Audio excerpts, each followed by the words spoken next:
Welcome to Untamed Blossoms, the podcast where we celebrate the untamed journey of womanhood. Here, we tell the stories of incredible women who have embraced their authenticity, inspiring others to do the same. From entrepreneurs to artists, activists to adventurers, we share triumphs, challenges, and the beauty of self-discovery. These are the stories of women blazing their own trails, breaking free, and blooming unapologetically.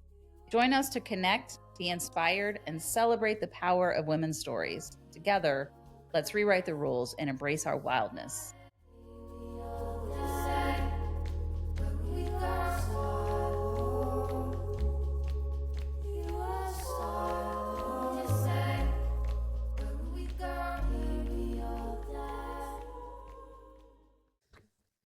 Welcome to Untamed Blossoms. I'm your host, Amanda Riley. And I'm Christy Riley. Welcome to the show, everybody.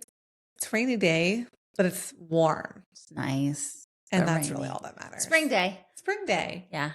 I'm cool with that. Yeah. At least it's not cold enough that we need heat today. And blankets. Like sweatshirts. Yeah. I will say my sinuses, though, are like, yeah.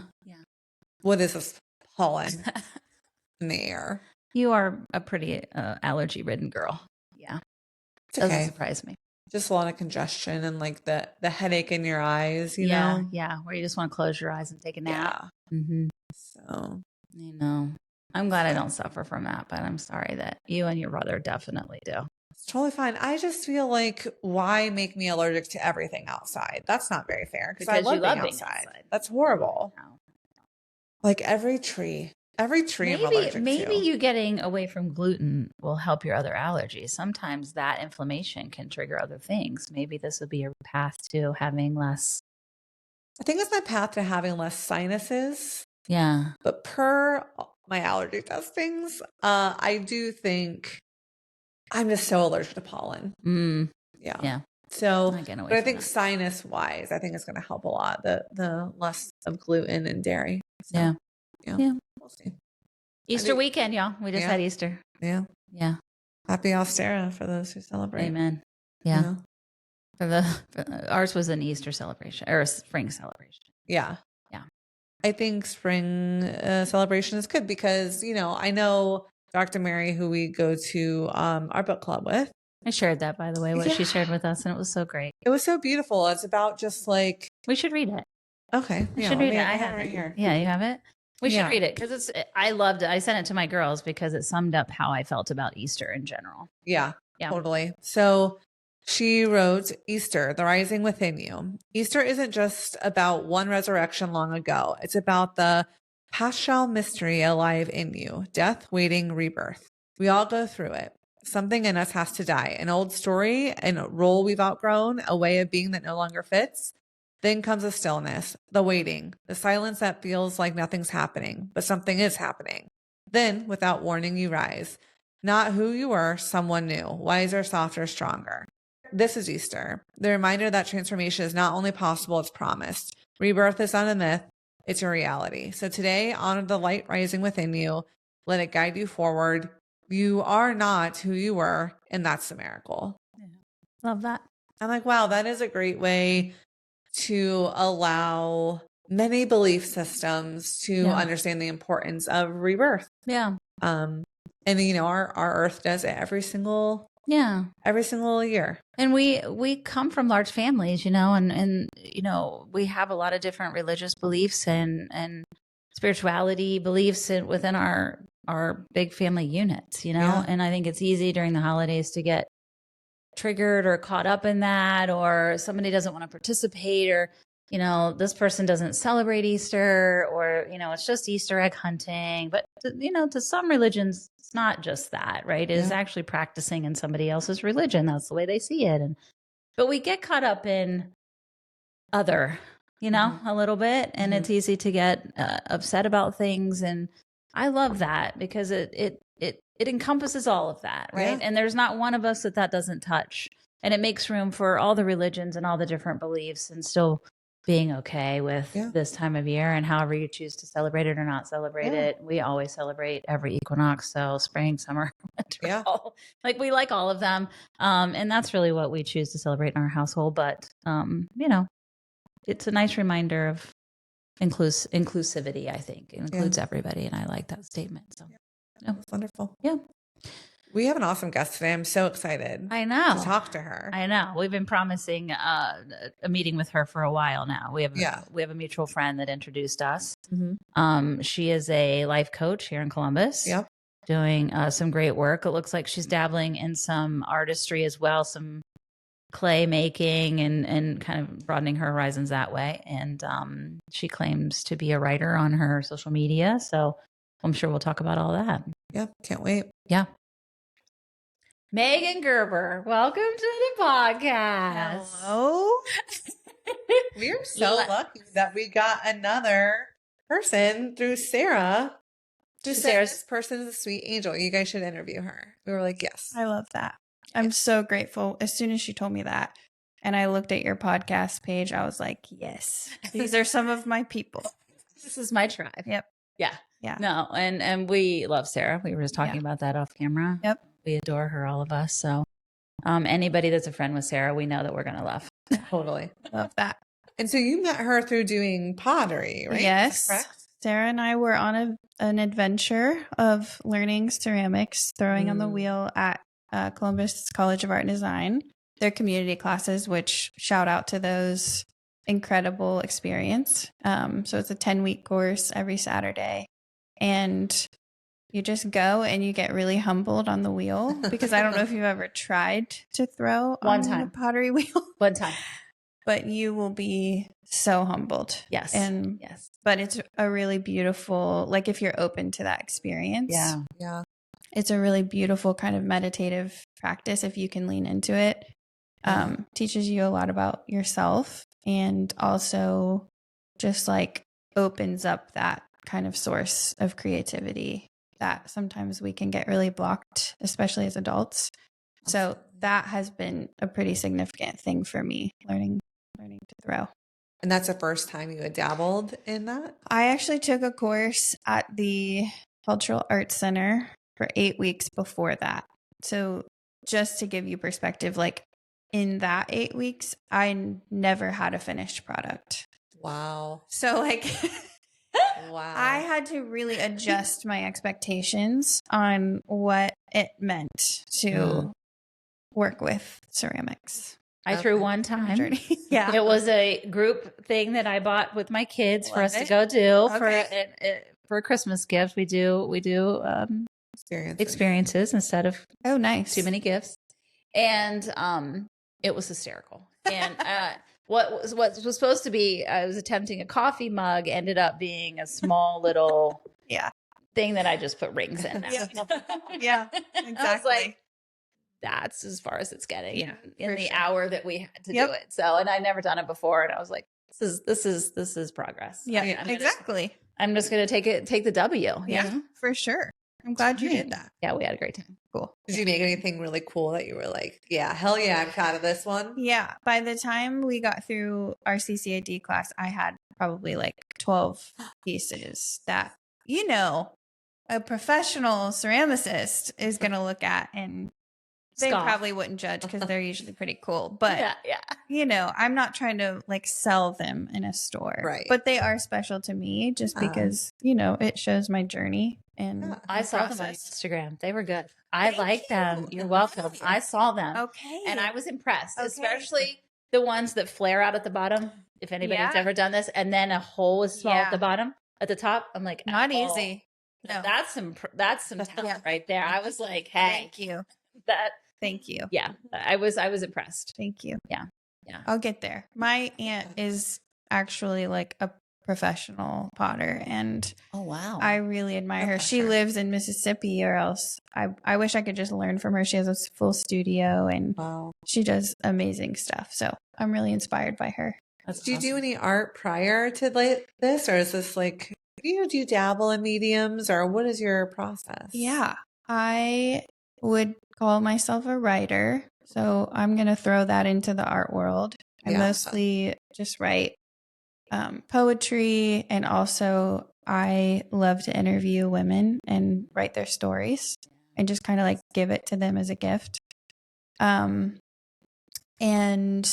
I've always been a creative person. Even as a kid, my grandma was a watercolor artist. And so I was always at her house and we were just making art and painting and making earrings. And so it's always been in me. And my mom's an interior designer. Wow. Yeah. So The I whole have, fam. I have creative people in my genes. And I've always felt most alive when I've had a creative outlet.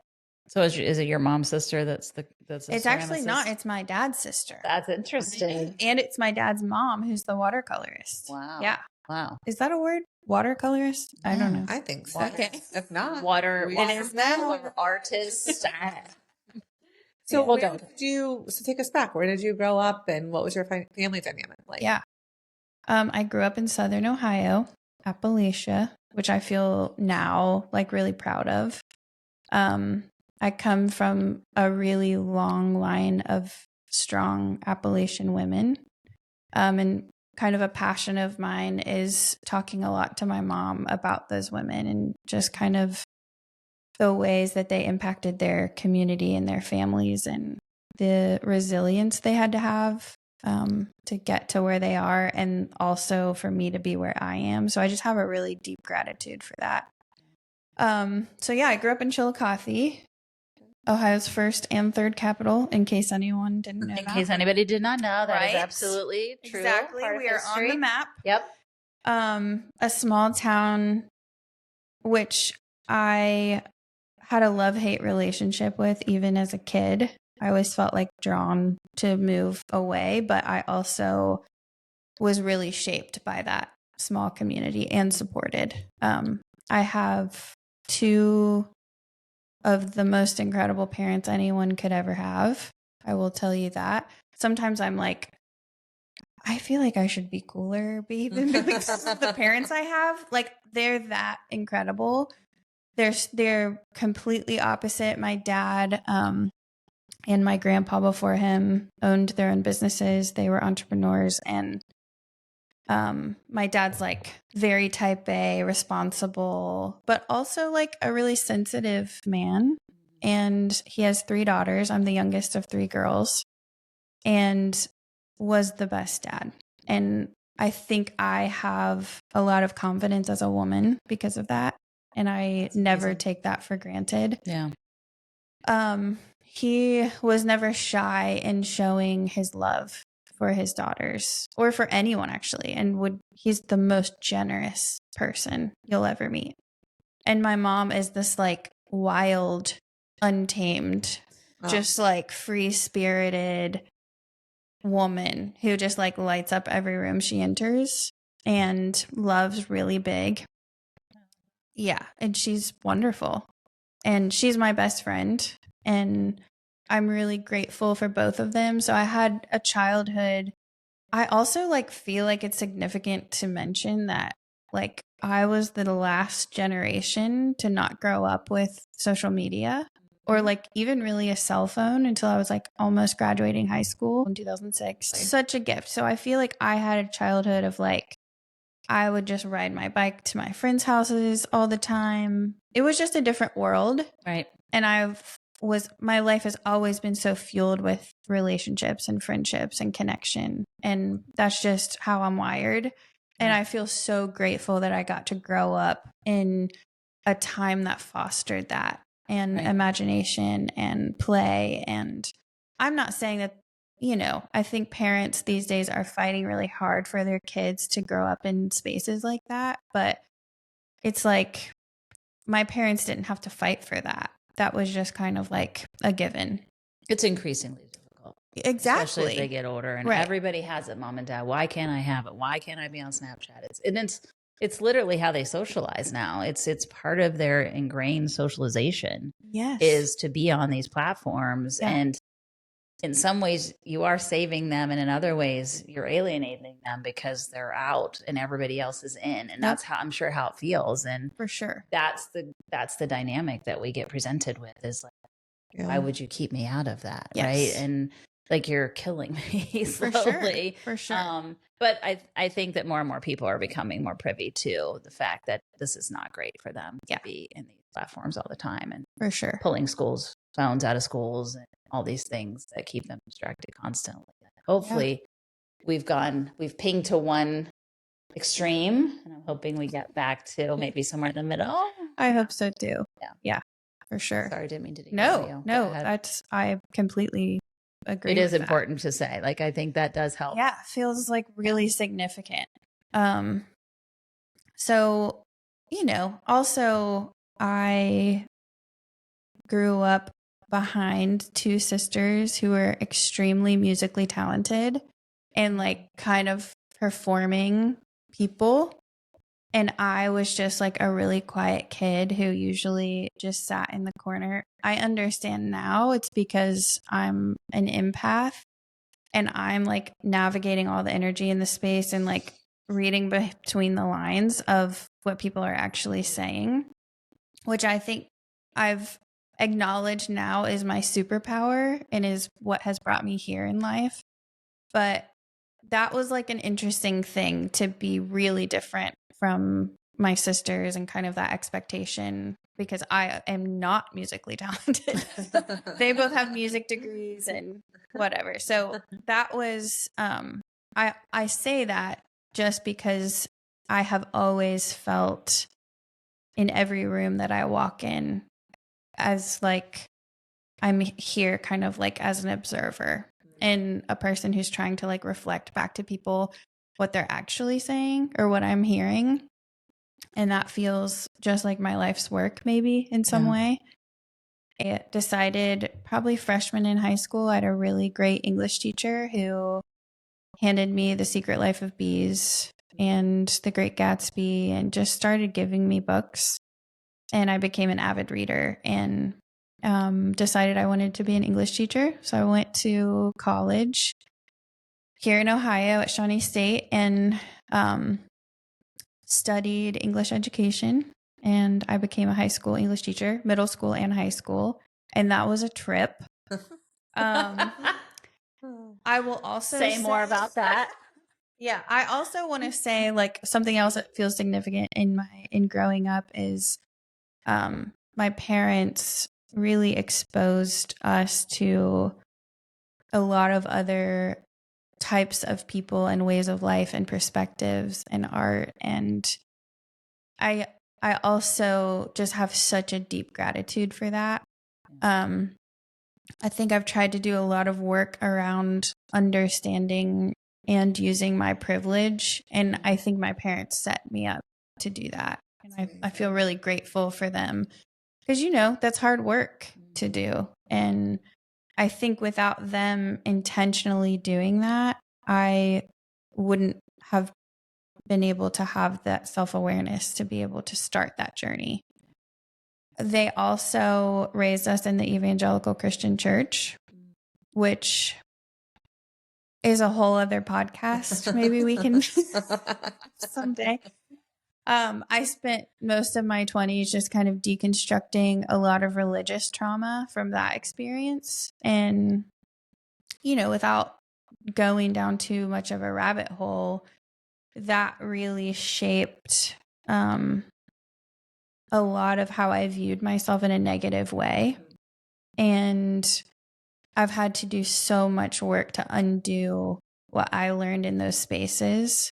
You're not the first guest who have had this experience. I do think it is significant. I think it changes a lot about how you decide what to do with the rest of your life. Yeah. When you have some of this internalized guilt and fear. Mm-hmm. And we've had someone who was so impacted by it that everything they lived by was, well, what's going to happen when the rapture happens? And, that can be really tough. For sure. Tough work. Yeah. Or they shaped who they were to fit into that mold and it wasn't who they were at all, exactly. Right? Like that's the problem is that you feel like, well, especially if you are other, if you are gay or transgender or anything that doesn't fit into those molds and you just happen to be born into that indoctrination. Yeah. You're now surrounded by a message that you absolutely inside can't fit in any way or form and fighting desperately to try to do that. For sure. And it's during formidable years. So now you've internalized that something's wrong with me and I'm never going to fit in with all these, with with the narrative that I've been served. Exactly. It's traumatizing. It really It is. really is. Yeah. Yeah. Luckily, not by neglect of your parents. no, not because definitely not. It's you just don't know what kids need. They don't show up with a map to be like, Nope. not this one. For this sure. one can't go to evangelism. Like they can't go to this church. Exactly. This is, you're just showing them what resonated with you. Yeah. And unfortunately, that's not always right. Well, for and everyone. an empath too, like Right. I think even from a young age, I was able, like, my body was trying to tell me, like, these things don't add up.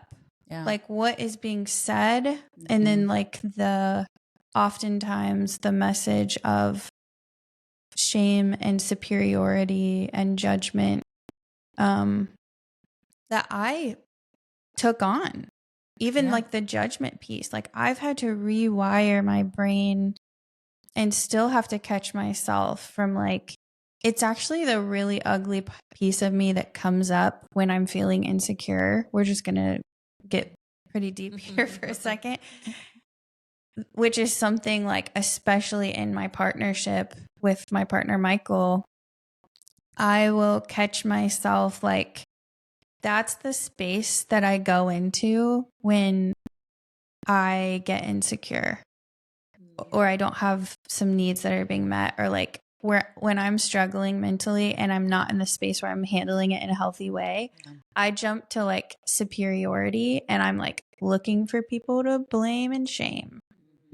And it's not my favorite part about myself. Luckily, like, now I've done so much work to try to recognize that, and I can feel when it's happening, and I'll even like call it out, like, God, I'm in that space again. Like, this is what's happening.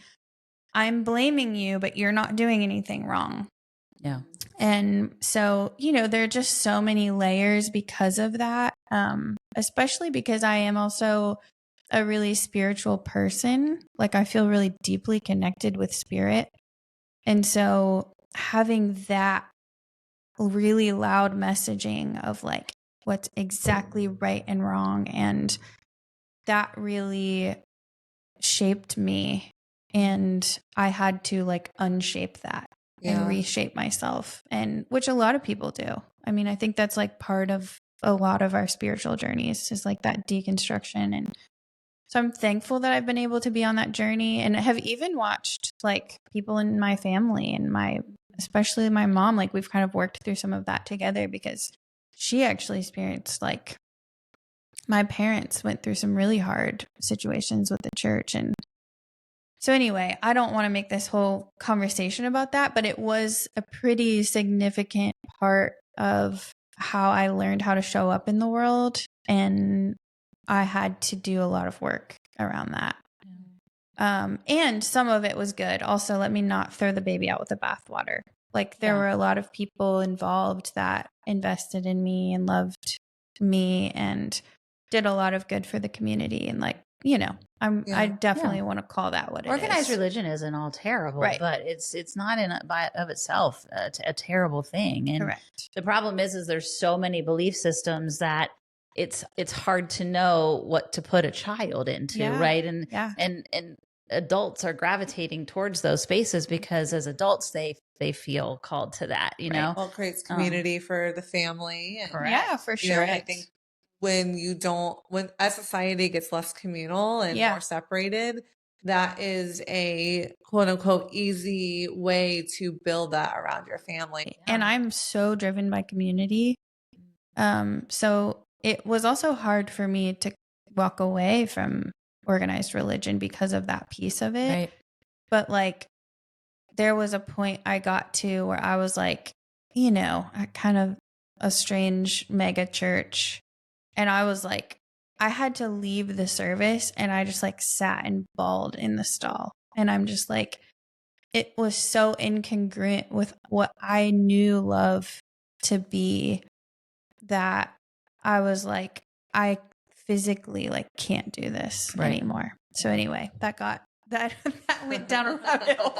Well, this may be divine, to be honest with you. Part of our introduction to you was talking about Easter over the weekend, and we read a passage from one of our mentors that spoke about Easter. Okay. And the passage that we read was about parts of you that needed to die, the waiting part of it, and then the resurrection. But it's not about just some old person, Jesus, or whatever your belief is. It's really about, as humans, what we go through all the time. Yeah. And it's guaranteed is that parts of us change, need to die. There's a waiting period, and then we rise a different version of ourselves, right? And allowing the light to just guide you where you need to be. And that happened to you in that service, right? Yeah. And so it's not, I don't think the timing is not terrible for this conversation, because I think this becomes really hard. That's what we were talking about, is that it becomes really hard to be in family dynamics and not just let people be.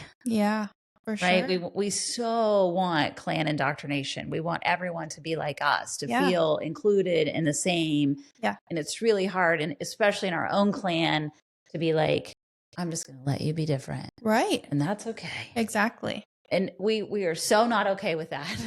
And that's the worst indoctrination. Yep. You don't want to disappoint your parents. This is what they believe in. I can't tell you how many women I know who are like, I'm the black sheep. I'm the only non-Catholic person in my 12 sibling group, whatever that is. Like, it's hard to carry that weight and to be the person who's other, And so to push against that is really difficult. And I think a lot of people struggle with that. I think a lot of women, because we think about people's feelings, because we think about how we are impacting other humans way more than men do, it impacts us more. And we have it takes us longer to push away, I think, sometimes than boys would just be like, doesn't resonate with me. We did that when I was a kid.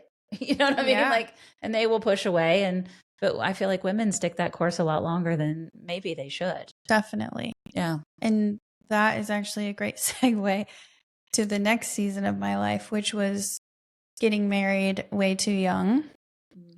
It was really a cultural thing in Southern Ohio to, by 22, your high 23, school sweetheart, especially in the Christian community. Like, people get married very young. That was like an expectation. And I did that. And I had no freaking clue who I was at 22. And neither did my ex-husband.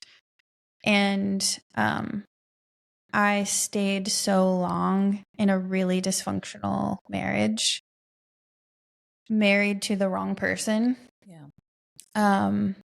And I think it was because I was conditioned to do that and to be the good girl and to stay, and divorce brings shame to the families. Right. And like, I'm not saying anything new or groundbreaking. This is like something so many women experience, but it's interesting to me because I had a pretty public position in my town when I was going through my divorce, and it was almost like women were coming up to me, like, with this longing in their eyes. Like, I see what you're doing. How did you do it? Yeah. Like, help me. Yeah. Help me. Yeah. Which is, we'll get to this later. It's like part of the reason I'm doing what I'm doing now, because I actually said that to some really safe women in my life, and that was the only reason I was able to get out of that situation, which is the best decision I've ever made. And the biggest regret is staying in those things for so long and then feeling the shame and regret of the wasted time. So when someone else does it and you can see that as a mirror for yourself, it's really, really powerful. For sure. It's like, I needed permission, and I didn't know that I'm the only person who can give myself permission. I had to learn that, and it took a really long time until finally, same thing as what I talked about earlier in that bathroom stall, my body was like, we physically, listen, bitch. Yeah. we're done. We're done. We're done. You're not going to survive. Right. It got to that point, Yeah. which is another really interesting story. It all kind of blew up during COVID, which I think is a common experience. And it was because I couldn't escape and had to like face it. But that's maybe a story for another time.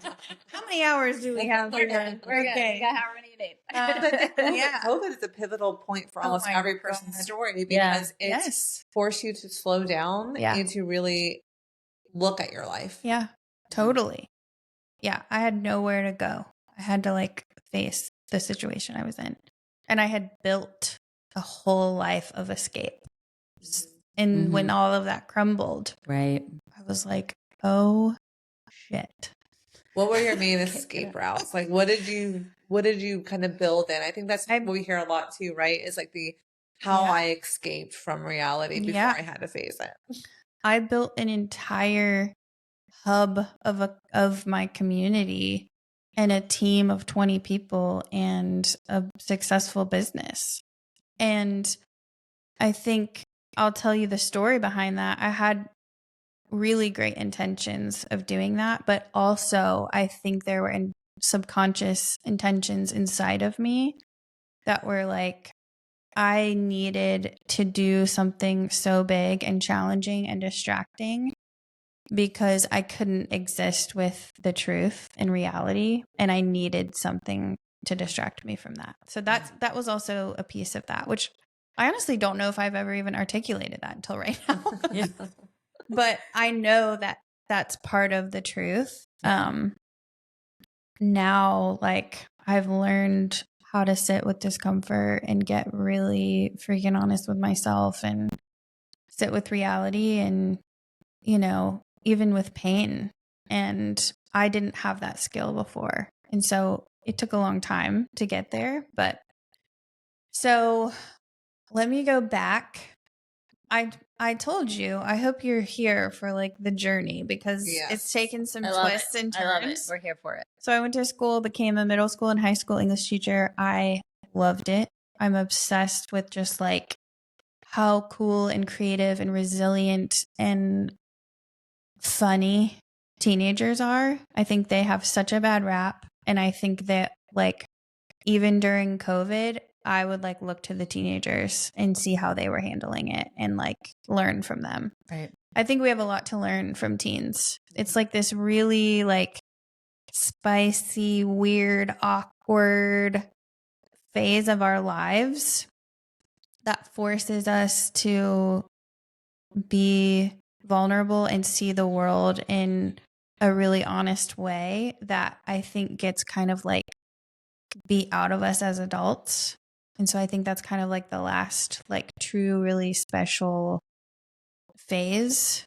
So I just love teenagers. Yeah. I think they're great. And I think that people talk a lot of trash about teenagers. And I'm like, you guys don't even understand. Like, especially this next generation, they're facing so much and they are also just like showing up with kindness and empathy and inclusion and like staying informed. And I was not doing that when I was a teenager.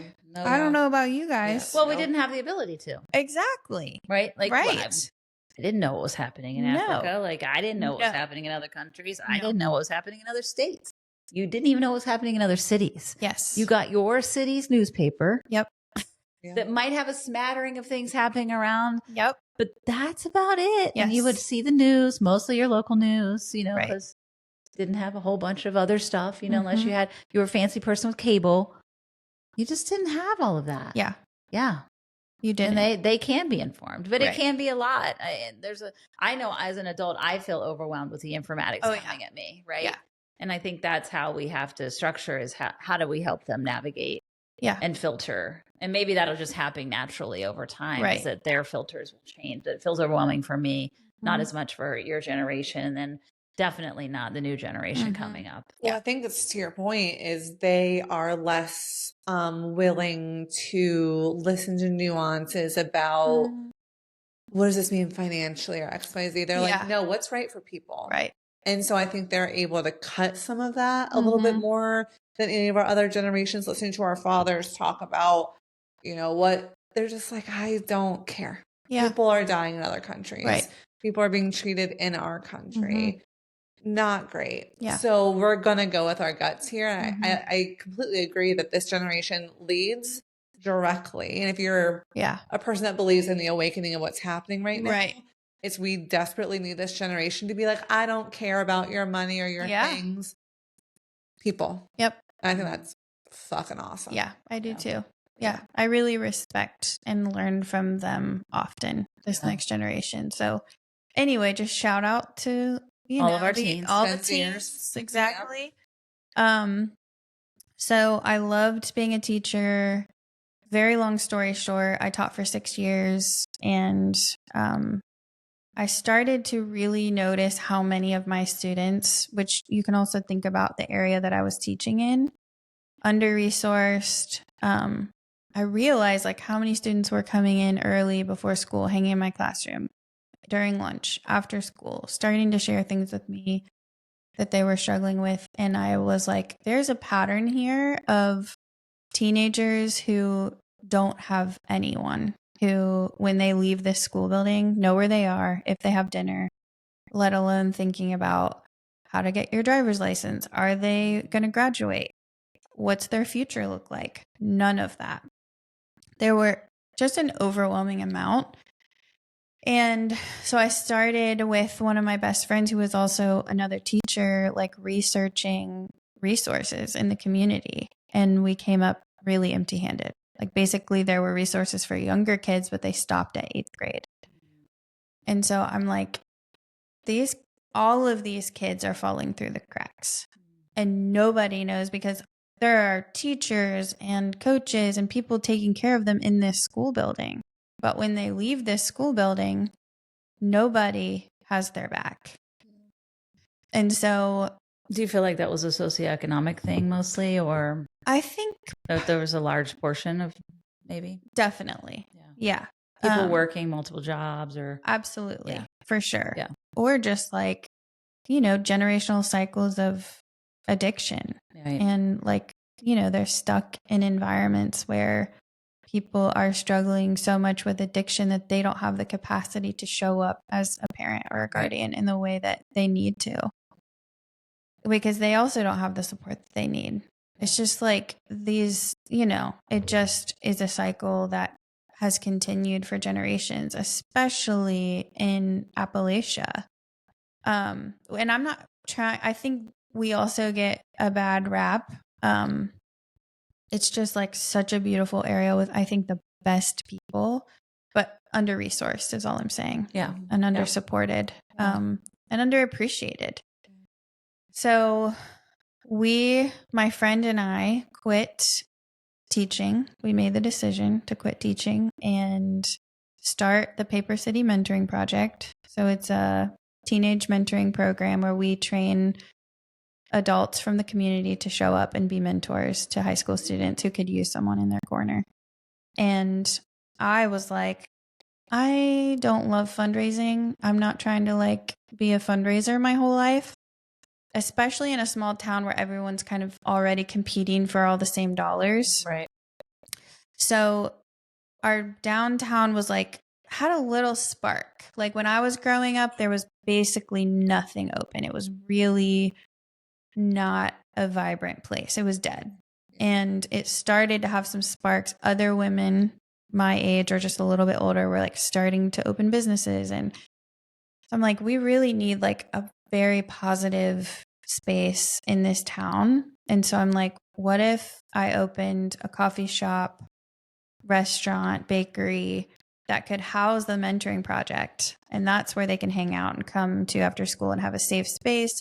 But also it's like a space for the community, and the community gets to be a part of supporting that.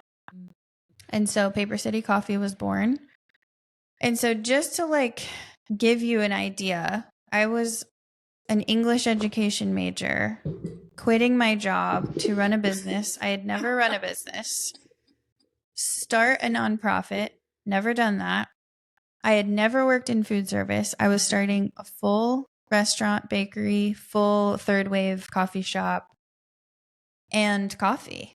And I loved coffee, but like, I didn't know enough to own a coffee shop. So I just went into like full blown maniac mode of like just a boot camp of like, I'm going to figure this out.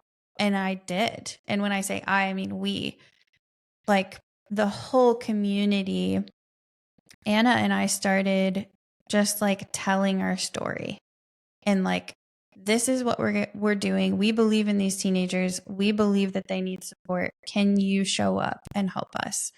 There was a phrase that we found, be who you needed when you were younger. And that phrase, like our community latched onto like that and showed up.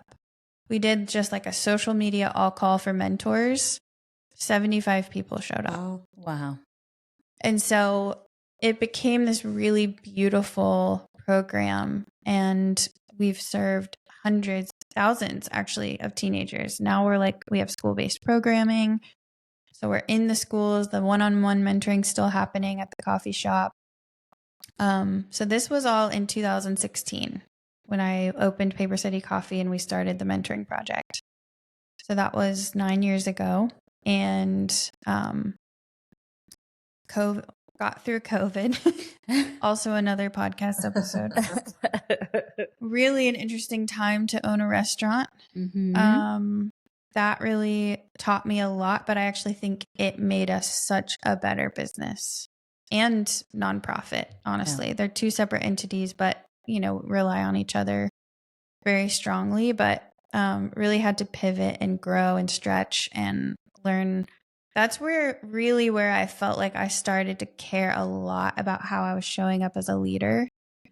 And, I always cared for my team, and it became such a close community for me. But that was when I became obsessed with like, how does a leader impact a community, honestly? So Christy and my brother had a restaurant during COVID as well. God, okay. And, many of them, like 6, 7. And I think what people don't realize is about owning a business and a pressure cooker like COVID is, to your point, leadership and pivoting becomes the only thing that you can do. Yep.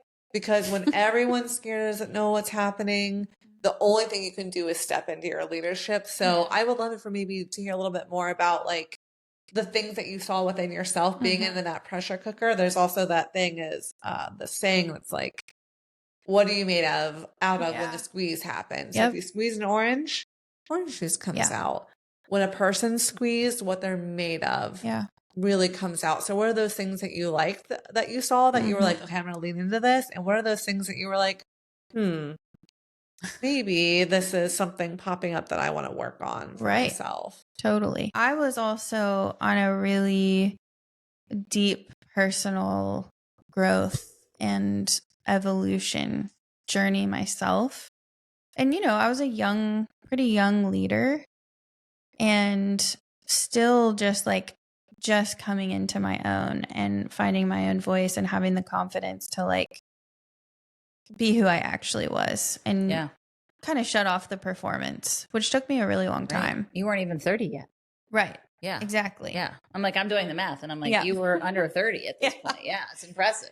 So I've taught, I quit, I've started a nonprofit, and I started a restaurant / business and entrepreneurship and all the things. You just jumped right in. I just jumped right in, which I will be honest with you, I think is because I was really naive to what all of that would take. And I'm glad that I was, because I don't think I would have done it. Nobody would ever do that. Understood. Exactly. Especially a restaurant. Yeah. Nobody would ever do it if they knew. No.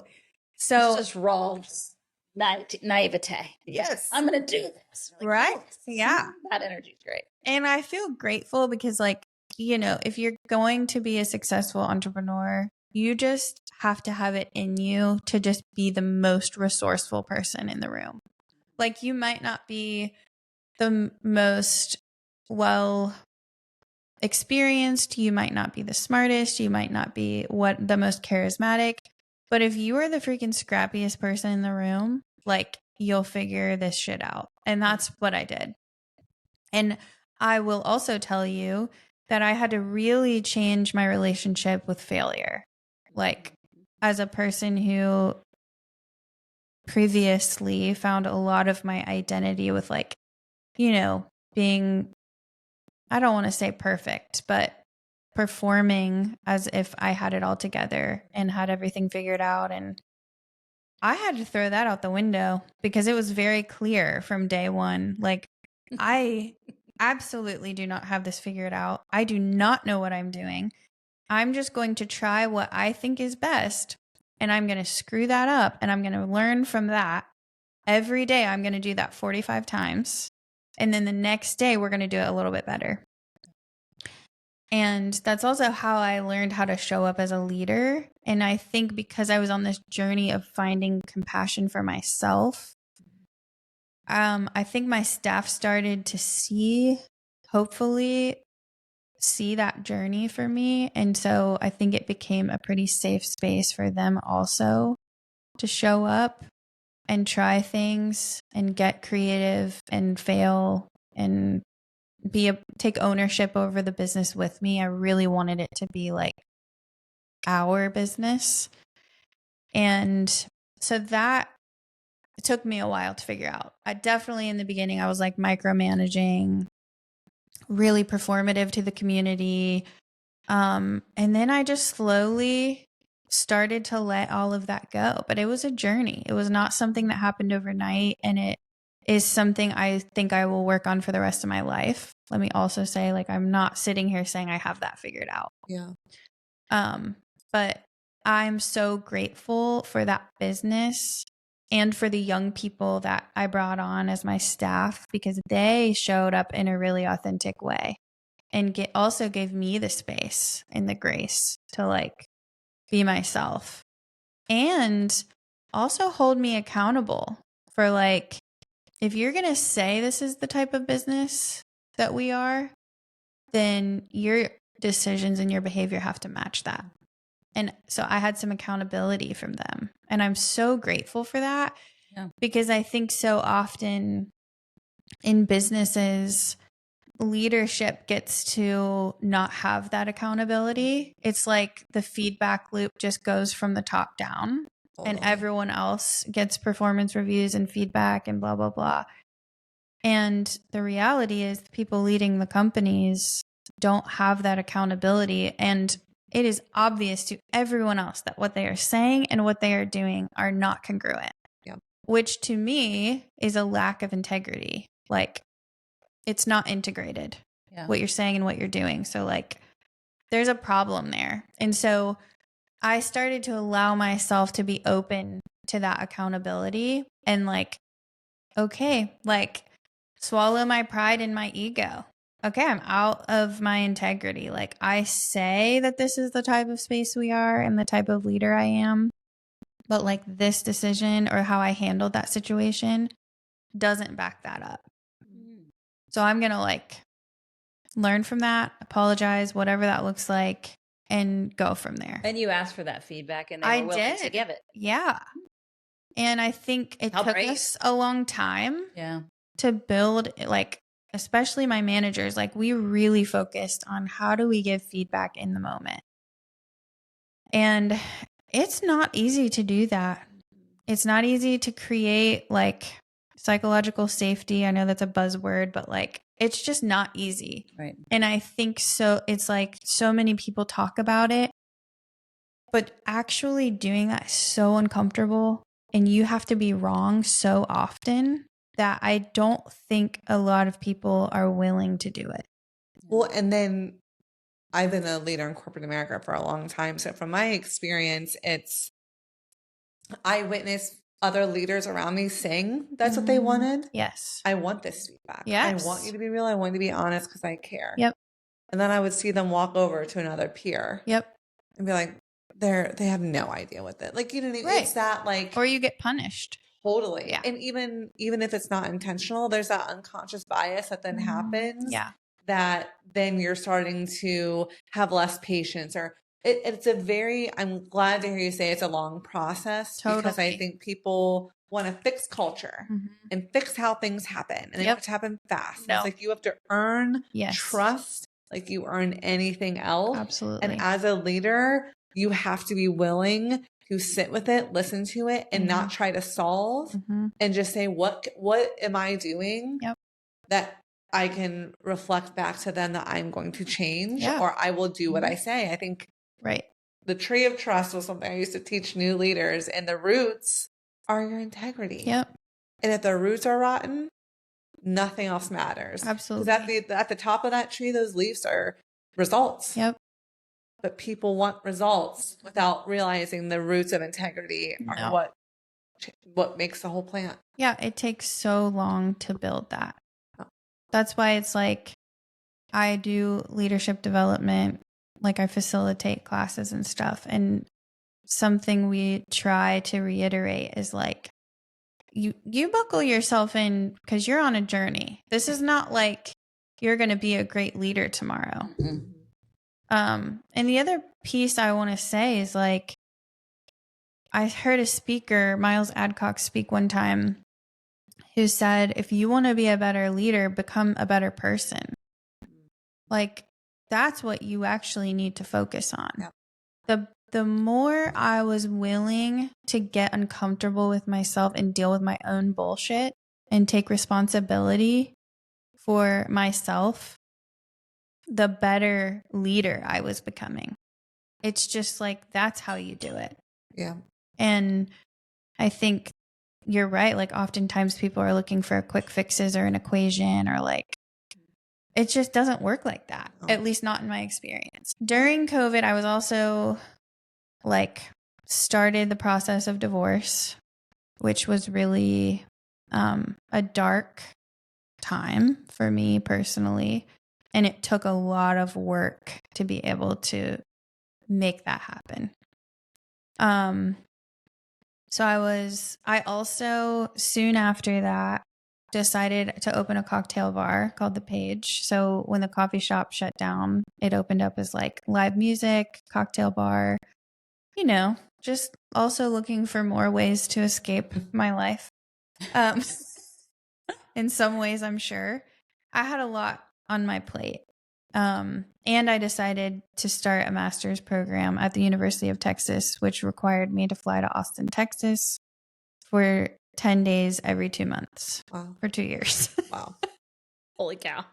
Might as well just throw something else on, Obviously, why not? And it's because I became obsessed with I thought we had this like really cool incubator that I'm not even going to take responsibility for. It was us as a team. We were figuring out how to like make work a place where people could be themselves and also like be held accountable and get better and grow and learn. And also like think about how your work impacts everyone around you. I became really obsessed with that. I've always been obsessed with people, but like being able to manage people and like have a team made me like get super niche obsessed with like leadership and like, how do you actually lead a team effectively and be a real human? Because I hadn't really seen that done. I hadn't had that modeled for me really. Right. But I'm like, can you do it? I'm trying to do it, but I'm failing a lot. So I don't know. Is it even possible? So I found this program at the University of Texas called Human Dimensions of Organizations. And I was like, boom. Yeah. Like, same as this podcast. Like, these are my people. Yeah. And so I started that program, graduated with that master's degree, developed a really beautiful community of people in my cohort in Austin who I still am deeply connected to, who also are on this journey of like leadership. There has to be a way for us to do this in a more human way. There has to be. And that's what we studied for 2 years.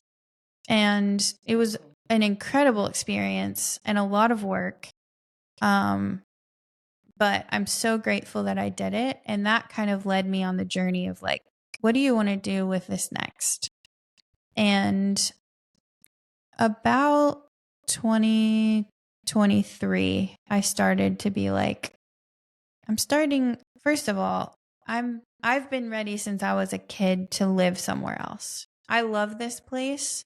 And also I need to get out of here. Yeah. Especially after like The small divorce. town, the divorce, like being the face of that business and always being there and talking to everyone. Like it was Caged kind of animal. and like the balls on these people who would Yeah, be who didn't know me, but like, you know, in a weird way, they feel like they know you just because they come to your shop. Who would be like, well, why are you getting a divorce? And I'm like, what? I don't know you. Right. Like, this is not appropriate. Yeah. Social Anyway, media has made everyone believe that everything is their business. And it that just is is not. true. It's just not. not. It's not your business. Right. It's really wild. So anyway, it was just time. And so I finished that master's degree and I was ready to sell the coffee shop.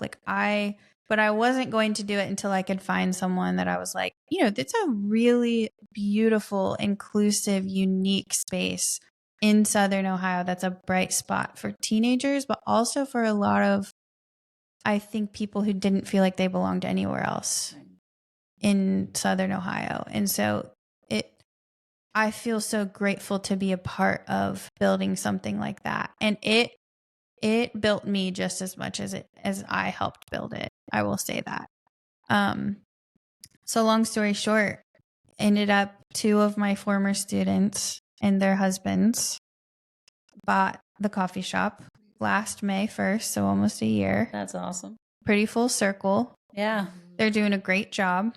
They're learning a lot. And I did tell them, I was like, if you're open to it, this place will change you. Like, you will not be the same people.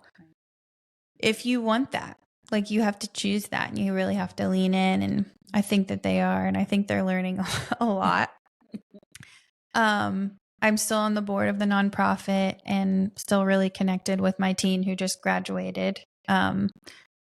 So still involved in that way, but that has been a journey for me because I overnight walked away from my community that I was so deeply ingrained in and moved to a city where I don't really know anyone.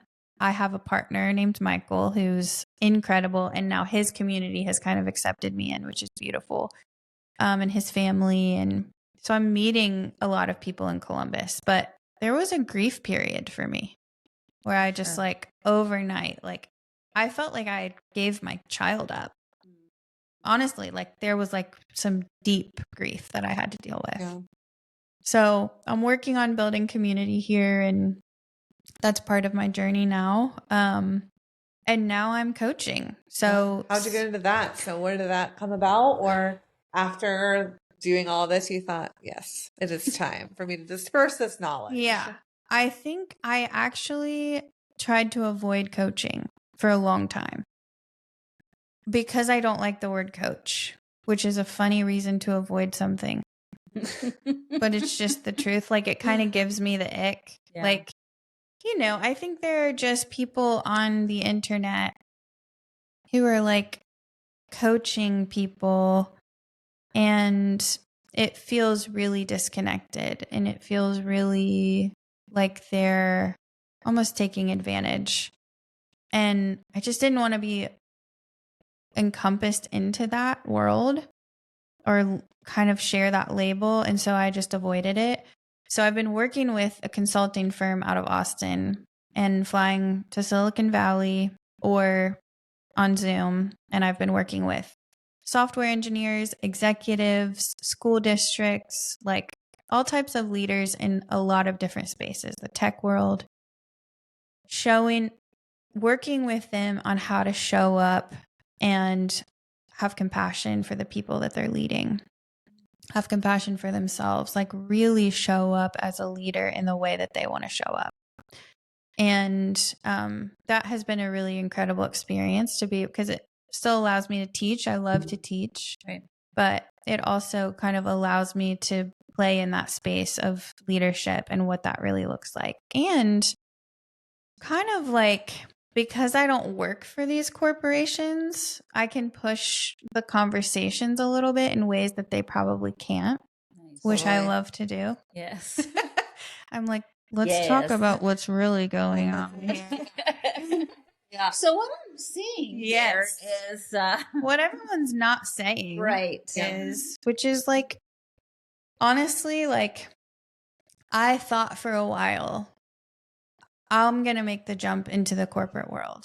I've been a teacher and I've run my own restaurant. I've never like felt like I have made the money that matches the impact of my work. So like maybe I could explore what that feels like. Right. And the more exposure I got to the corporate world, No. I was like, you have to be so performative in most of these spaces. And I'm like walking into these spaces, and because of how in tune I can get with people, I'm like, nobody in this room is actually saying what they mean or talking about what's really going on here. Corporate speak is a real ass thing. It's wild, man. I've never been a part of it. And so like being exposed to that, I'm like, this is insane. And I even interviewed for a couple like big girl, big title jobs. And I could tell I got all the way to the end. I could tell I was making them uncomfortable. Yeah. And it was almost like I was too human in the way I was showing up, which is not actually something I'm willing to sacrifice anymore. And so I'm like, you're like, I work too hard to connect to self. I'm not going to let it go now. I'm just not going to. Yeah. I'm not, your company is not worth that to me. I have a lot to offer you if you are willing for me to show up in this way. Right. Well, I think that's really interesting that you've had the perspective that you've had. I worked at a massive company, and their number one thing, they won like Forbes best training program and all these things. It was so interesting. We would have outside companies come in, probably very similar to yours, and we would go through leadership training. And I would take like so many notes, you know. I had notebooks full of things. I'm like drawing the tree of trust in my house. Yes. And this is everything to me. I'm like, I love this. And then so I come in a week later into a staff meeting with everyone around this huge table in a boardroom. Like, these are all my ideas. They're like, no. I'm like, wait, do we just spend $500,000 on this training? Well, I want to do all of those things. So like, let's slow roll this, right? Like, so it's just really interesting because they desperately would want to bring in these programs to be better leaders. All of mine was leadership training because I knew early I wanted to be in leadership. And I was like, I will eat all of this up. Yes. And then the more I got in my career there, I was like, this is actually insanity that they are hiring and spending. But they check the box stuff, right? Yeah. Like, see that checklist that they brought? You can use that checklist in your coachings with your employees. But that's exactly what you're talking. It's discongruent, right? It's like what you're telling them is important and what you're providing for them and you say is important, and then what you actually allow to execute are not the same. No. Yeah. And so it just it then they're like, well, that's not real. Nothing's real. We have to keep performing because nothing's really real. Everything is just disingenuine. Yes. Or there's no dollars attached to it. That's the problem. Is productivity and doing what I say. Yep. Dollar. Right. So really, without that dollar attached, I don't care. Exactly. Yeah. I don't. And I don't. But the bottom line is if you implement these things and you are becoming integrous, and you do have employees that are able to be more their authentic self, leads to longevity and happiness in their role and more productivity. Like, these things are connected. You feel like they're not. 100%. It's hysterical to me that they don't see that. Like, very few companies can like you saying it. We're like, obviously, right? Obviously. But then you have these doofus McGee's sitting in the boardroom saying, no. Or our board won't like this. Our board won't like this. Profit. How are we going to make the sales team better? You know what I mean? So it's so silly. Yeah. Right. Are you noticing that in the people that are hiring you and people that are wanting to work to really get better? Or my question is really, is there light at the end of the tunnel? Are we starting to see a new generation of companies that are hiring people like you to really not only have the training to say they had it and check it off a box, but to truly implement what you're saying to create a space that's better for everyone? I will tell you this. I work with some companies that are similar to your experience in that it's just checking off a box. Now, I do think that some of the leaders in that space are able to implement a lot of that on their teams and make their, what they actually personally touch better as much as they can, which feels empowering to them. Right. But as a whole, because there isn't an instant or visibly connected profit, those changes are not happening on a deep level. I will tell you, there is one organization that I have worked with consistently over the last year that probably has 2,300 employees. It's a smaller organization. I'm not going to say what it is, but they are working in the education space. The superintendent gets it. And because of that, the whole organization is changing. It is becoming a more human space. Yeah. And because of that, all of the kids that they're serving are receiving better services, and their turnover rate is so low. And because it's becoming a really healthy workspace. Right. Because it's being bought in from the top down. Yeah. Like this dude, and it's a guy, I will say. Nice. He gets it. And he's so freaking committed, and he's willing to make hard decisions to back this up. Yeah, that's so key. It's so key, and it's so beautiful to see. Yeah, because awesome. I know even on a small team of 20 people, how hard it is to actually stay committed to it.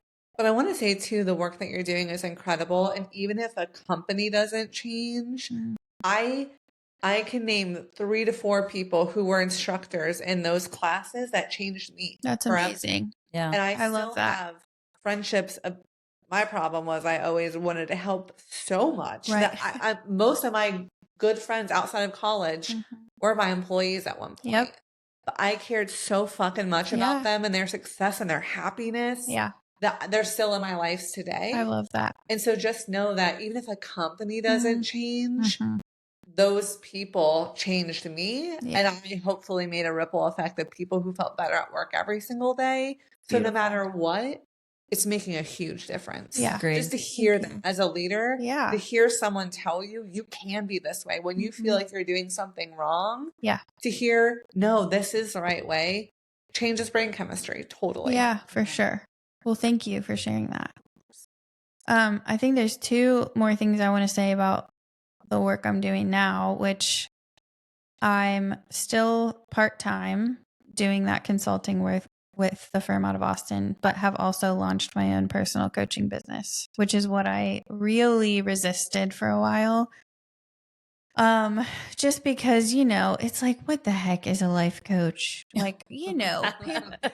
So even calling myself a life coach, right now I'm saying I'm a leadership and life coach. I'm working with my clientele is right now and probably always female leaders who attorneys, realtors, small business owners, people who are in a leadership position in the corporate world who are really struggling, people who want to show up as better leaders, and also are on a really committed journey of evolution in their own personal life. So they have a lot on their plate because they're really trying to get in alignment with how they're showing up personally and professionally.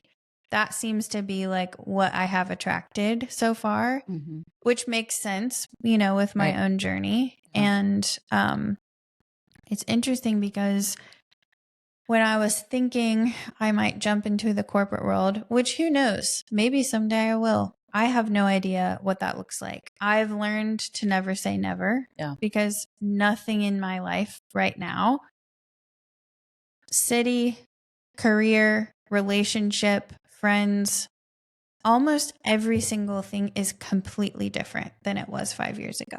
Yeah. My life nothing in my life looks the same. House, nothing.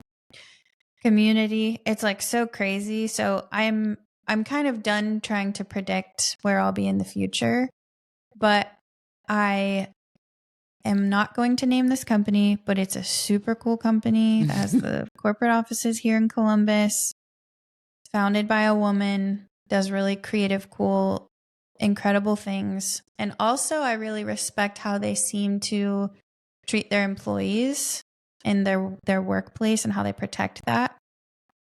So I'm like, how do I get in that situation? Yeah. So I like sent snail mail. I like did this right? That's awesome. I like went to the paper store and found this like really wacky paper and like sent this letter that I typed up like a typewriter. I was just being weird. And I'm like, I don't know. They're not going to respond to an email. So I found the name of, actually, I was here for a meeting for a community event and met the chief people officer. So I knew her name and I mailed her this letter and my resume and was just like, hey, I know this is weird, but this is me. And I just finished this master's degree and I'm obsessed with people. And I'd love to hear your story and how you lead this company because I have a lot of respect for it. And she emailed me right away and was like, come to our office. I'll give you a tour. We'll sit down and I'll like tell you my story. And I'm like, hell yeah. So I show up at this office. She gives me a tour. I'm like fangirling over all of this stuff. Swoon. Right. And she takes me into her office and we sit on comfy chairs, not at her desk. And she closes the door. And I'm just like, asking her some questions and just listening. And within 5 minutes, she was crying and she was like, I'm really sorry, but I just had to let somebody go. And like, I love this job, but this job is so hard. And like, I can't fall apart out there. Right. And she's like, I don't know who you are, but like, I can't keep it together. And you feel like a person that is not going to judge me. And so I just tried to give her space to process. Like, I know what it feels like to have to let somebody go and the humanity that you're dealing with in that moment. And you can't, in a corporate space like that, the expectation is for you to like keep your face on and just deal with the next thing and move on. Always have it together. And always have it together. Even as the chief people officer. And so in that moment, I was like, this is crazy.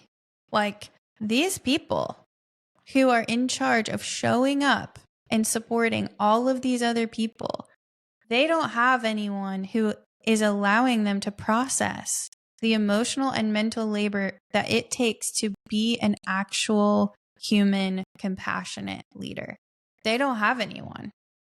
And I didn't either a lot of times. And I struggled with that. There was this closet, super sketchy, in my coffee shop. It's in an old like 1800s beautiful building. Super sketchy closet behind the coffee bar. Do you remember in the movie Matilda? Mm-hmm. Principal Trunchbull, the freaking chokey. Yep. So glad you know what I'm talking about. Oh, yeah. The chokey, it's the sketchy ass closet that she would shove these kids in. Dark, scary. We called that closet the chokey. If I could tell you how many times I cried in the chokey, and all of my employees, we would just say, you like, have to find a cry room. do you need to cry in the chokey? And take it to the chokey. Take it to the chokey. Yeah. So have a minute. Yeah. So like that interaction with that chief people officer really spurred me to say like, okay, what if you became the type of coach that could allow people to process the deep human work and emotions that it requires if you really want to be an effective leader? What A if you could conscious do that? leader, right? A Conscious conscious leader. Yeah. And so I was like, Because okay. even just being a leader in general, I will say, as restaurateurs, there's nobody except for No. maybe your spouse or your partner that you're going to come home to and vent to. And after No. a while, they're like, listen, It's overwhelming. I'm a doorstop at this point. Yes. Like, you're just dumping on me every day, right? Like, Correct. same. Like, there's just no support Mhm. when you are an entrepreneur, or you are in that upper space. Yep. That who do you go to? Yep. Who supports you, right? Yes. Your burnout is so in Mhm. depth because all you do is support other people all day. All Yep. you do is use your brain instead of theirs Yep. to problem solve. All you do is take on all their personal Yes. struggles, Yep. traumas, things that are happening in their life. So and so is arrested. This person's got a drug Yes. problem. Right? Like, it is so much It's so much. every day. Yep. And it's not, oh, you have a bad week and then it's gravy. No, it's every Mhm. day Yeah. somebody has an issue as a leader Right. in your employee group. Yeah. Every day. Yeah. And the bigger you are, the worse that is. Mhm. Right? Totally. And to be a conscious, effective person and a human who cares deeply about people, you want to help them. You want to be that person to them. You want to do that. And I think over the years, it gets increasingly difficult to stay conscious, to For sure. stay sympathetic, to stay empathetic, to say all of those things, because you're like, more of this today. Yeah. Right? Like, there's not a good, it would be great to have an outlet of somebody to talk to. And I don't think leaders do that. They were like, Well, they get judged too. Even if they do have Yep. quote unquote someone within the organization they can talk to. Mhm. I'll never forget leading my little heart out and then going to a performance review and someone telling me, well, we would give you a better rating, but you have a hard time having hard conversations. I remember that to this day. I think about Yeah. it all the time because what they were saying is you're emotional. Yeah. And when you have to let someone go, we've seen you cry. Wow. Not to that person I was letting go, Sure. but I would come into their office afterwards. Emotional, needing to let go of some of that. And instead of saying, I don't know, anything else, they said, you have a hard time having hard conversations. Wow. I think that's such a... no, women are emotional beings, and we have emotions about Yes. this, and emotions come out in a lot of different ways. Some days I might want to scream. Right. Some days I might want to cry. Yeah. Because I was really sad that I had to let this person go, because personally I like them. They just weren't doing the Right. proper job here. And it's like There's so much emotion involved in it. Yeah. And it's this weird thing of like the stigma around being a people leader, which is in the name, Mhm. about caring about people. And Yeah. so you either go to your spouse or your friends who end up not wanting to hear it anymore, Yeah. right? They're like, hey, sorry, find a new job. Or you go to a trusted colleague and that ends up bad for you. Yep. Totally. It's a hard space to find somebody. And if you go to an entrepreneur and say, I think you should go see Megan as a therapist, really, because you need somebody Mhm. who can give you space Mhm. to process these emotions that you're having, to process this, and also self-exploration in that, Yep. right?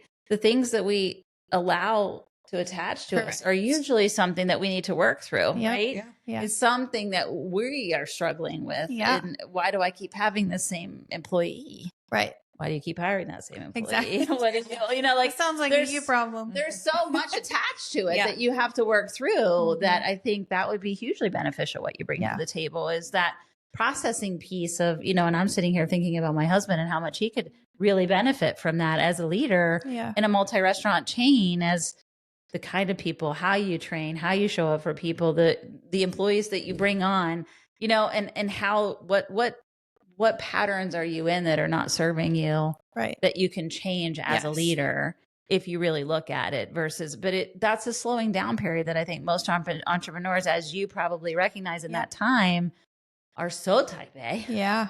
And they've got so much on their plate Yeah. and feel overwhelmed with it most of the time, that Right. adding one more thing onto Yeah. their to-do list, which would probably be the most beneficial thing they could probably do for themselves, Yep. is like the hardest thing that they can wrap their heads around. Absolutely. Yeah. It requires a slowing down, and you have to get to the point where you're willing to do that, and where you're willing to take responsibility for your part Right. in like what's causing you stress or what you're struggling with, or because that's really what you can control. Right. And so I'm working a lot with my clients on recognizing those patterns, those unconscious biases that we all have. Right. And also like meeting them with self-compassion, but breaking patterns that aren't serving us. Yep.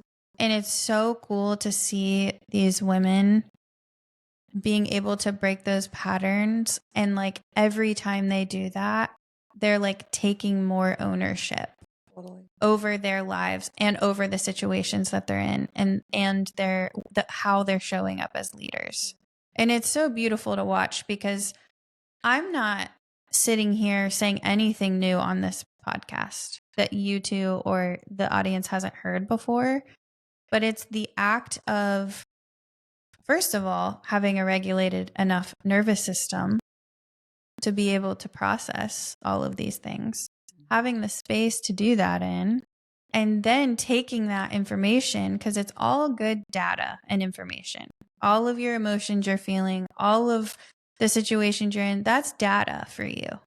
So like basically my job is to come in, read between the lines of what you're really saying, and also take that data and say like, okay, what is this information telling us about what you need, about what boundaries you need to set, about the type of person that you want to be, but this pattern keeps holding you back from that. And how do I give you support in breaking those or replacing them with new patterns? And if someone's like listening to this and like, yes, yeah, I need this. Are you accepting new clients right now? Where can they find you to get that started? If you just go to Megan.gerber.com, you can also follow me on Instagram, Megan.gerber. That's like, I use it's just a more personal space than like LinkedIn. You can find me on LinkedIn, Megan Gerber. I have a link tree, which I think you're going to post. Yep. Yeah, you can just go to any of that. You can sign up for my email newsletter. I just send one a month. And what I always say to people is like, the last thing I'm here to do is add to any noise.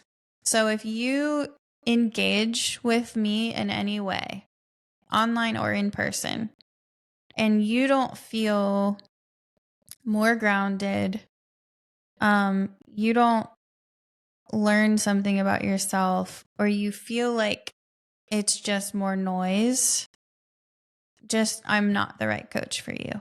Yeah. And you can use that for any coach or therapist or whatever. Yeah. Right? Like I'm looking to work with the right clients who are ready to do this type of work. And so far those are the people who have found me, because I think that's just how the universe works.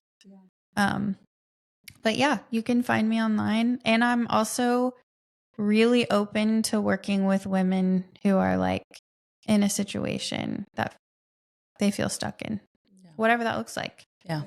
I needed someone in that space, and I know what that feels like. And so being able to offer that support feels really organic to me. Yeah. I love that. Yeah. We'll make sure we link all of that. I think almost every woman listening can relate to needing that and feeling stuck, and seasons of change are hard. They're so hard. And they're uncomfortable. Yeah. Totally. Mm-hmm. And I think sometimes we just stay stuck because we are scared, or because we're not willing to put in the work of staying uncomfortable. But in the spirit of Easter and resurrection, that's right. Change is inevitable, and we will rise as better versions of ourselves. I love that. And I love that. Thank you for bringing that full circle. Women that's inspired you. Want to give a shout out to anyone? I mean, just the generations of women that have come before me. And I have a lot of women in my life who show up and who are creative and who are constantly evolving. Like my friend Teresa in Austin, She has 3 grown children. She was a chemical engineer. She is in her mid-50s. And she just decided that she wants to be a DJ. And so she... So does DJ Rowdy Riley over here. That's my dream. Wants to be a Listen, DJ. I'm going to hook you up with DJ Tea Time. Is Yeah. her name. Yeah, love it. She's like 5 foot tall, just like the smartest lady. And she gets behind, what's that called? Turntable. The turntables. Yeah. Wow. And she's such a badass. And it was uncomfortable for her to admit, I want to be a DJ. I want to do this with my life. And here she is, and she is freaking killing it. I love that. So, like, I'm going to give her a shout out just because she's on my mind. But Yeah. every woman, it would be another podcast, who has showed up in my life and given me space to be myself. That's who inspires me. Love that. Yeah. Thank you. No, Thank thank you. Thank you so much for having me. This was so Thank much you. fun. We Yeah. can't wait to- Yes. And we Thank can have you. you back anytime. Okay. I wasn't I think we trying to could force probably that. continue talking to you for another 4 I- hours. I feel like we could just grab I a drink know. and more tea and just sit here and chat for all day. So yeah, Well, that's the beautiful thing about this. we will make sure people know where to find you. I feel Okay. like what you're Yeah. doing is Thank you. incredible. Thank you. You can find this podcast on iHeart, Spotify, YouTube video and audio, and then also on Apple Podcasts. Yep. And if this resonated with you guys or you think it would resonate with any of your friends or family, please share. Until next time. Yep. Love Love you. you.